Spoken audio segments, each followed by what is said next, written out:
আজই নির্বাচন কমিশনের সঙ্গে সরাসরি সংঘাতে মমতা বন্দ্যোপাধ্যায়।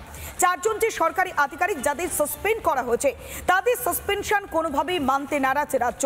স্পষ্ট মমতা বন্দ্যোপাধ্যায় জানিয়ে দিয়েছেন তাদেরকে সাসপেন্ড করা হবে না। আর এখানেই প্রশ্ন, রাজ্যের মুখ্যমন্ত্রী তৃণমূল নেত্রী মমতা বন্দ্যোপাধ্যায় তাহলে কি ভয় পাচ্ছেন? এই মৃত আর ভুয়ো ভোটারদের ওপরে ভর করে যখন ভোট বৈতরণী পার করতেন তাহলে কি তিনি সিঁদুরে মেঘ দেখছেন? তুমি নোটিশ পাঠিয়ে দিচ্ছ, সাসপেন্ড করছো আর বলে দিচ্ছ এফআইআর করতে হবে না। আমি কারো কোনো পানিশমেন্ট করতে দেব না। হুঙ্কার দিক ওর এবারে হুঙ্কার কোনো কাজে লাগবে না।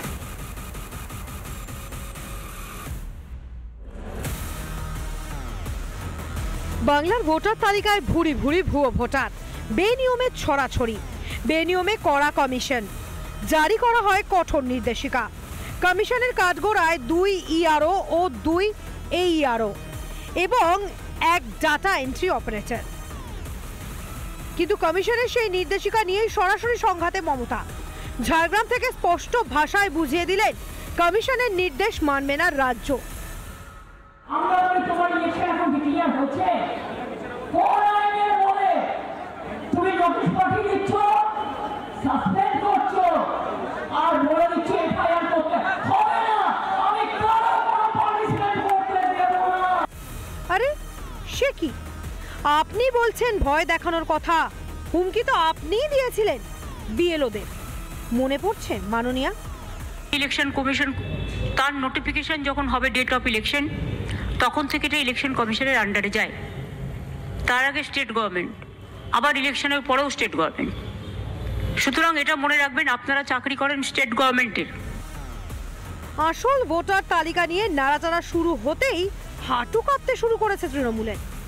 শাসক বুঝতে পারে কমিশনের পদক্ষেপে ভ্যানিশ হবে ভুয়ো ভোটার। তখন থেকেই বারংবার মাননীয়ার মুখে এসআইআর এর বিরোধিতা। এত সাহস!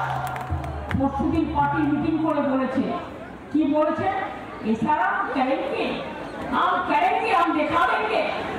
और তুমি ট্যাক্স করা করবে, বাংলার একটা কথা বলে ট্যাক্স করা করবে। কখনো আবার বাঙালির অস্মিতাকে ঢাল করে মিথ্যাচার শুরু। আজকে রাজবংশী তপশিলি সম্প্রদায় কুচবিহারে নোটিশ পাঠাচ্ছেন, আলিপুরদুয়ার তপশিলি শীল পরিবার নোটিশ পাঠাচ্ছেন, মধ্যপ্রদেশের একটি ট্রাইবেল মেয়ে তার বাড়ি মালদায়, তাকে বাংলাদেশে পাঠিয়ে দিয়েছে। এত অত্যাচারী আপনারা বিজেপি লজ্জা করে না? ছি ছি ছি, এনআরসি ছি ছি ছি। এখানেই শেষ নয়, বিএলওদের বদলির ছক তৈরি হয়ে যায় বলেও অভিযোগ। কিন্তু কোনো কিছুই কাজে আসবে না বুঝে কি এবার সরাসরি সংঘাতের পথে মমতা? ভোট ব্যাংক বাঁচাতে এতটা মরিয়া যে কমিশনের নির্দেশকেও মানতে চাইছেন না তিনি। মমতা বন্দ্যোপাধ্যায় হুঙ্কার দিচ্ছেন, অফিসারদের কিচ্ছু করতে দেবো না। ও হুঙ্কার দিক ওর এবারে হুঙ্কার কোনো কাজে লাগবে না। ভারতবর্ষের সংবিধানই শেষ কথা বলে। যে এসআইআর নিয়ে এত ভয় দেখাচ্ছেন মমতা, তা তো নতুন নিয়ম কিছু নয়, আগেও হয়েছে, তবু শাসকের ঘুম উড়েছে। তবে কি ভুয়ো ভোটারই ভরসা মমতার, তাই এত ভয়? ভয় কুর্সি হারানো? রিপাবলিক বাংলা। নানা ধরনের কন্টেন্ট দেখার জন্য লাইক করুন, শেয়ার করুন আমাদের ফেসবুক পেজ, সাবস্ক্রাইব করুন আমাদের ইউটিউব চ্যানেল। পাশাপাশি অন্যান্য ব্রেকিং নিউজের জন্য অবশ্যই চোখ রাখুন রিপাবলিক বাংলায়।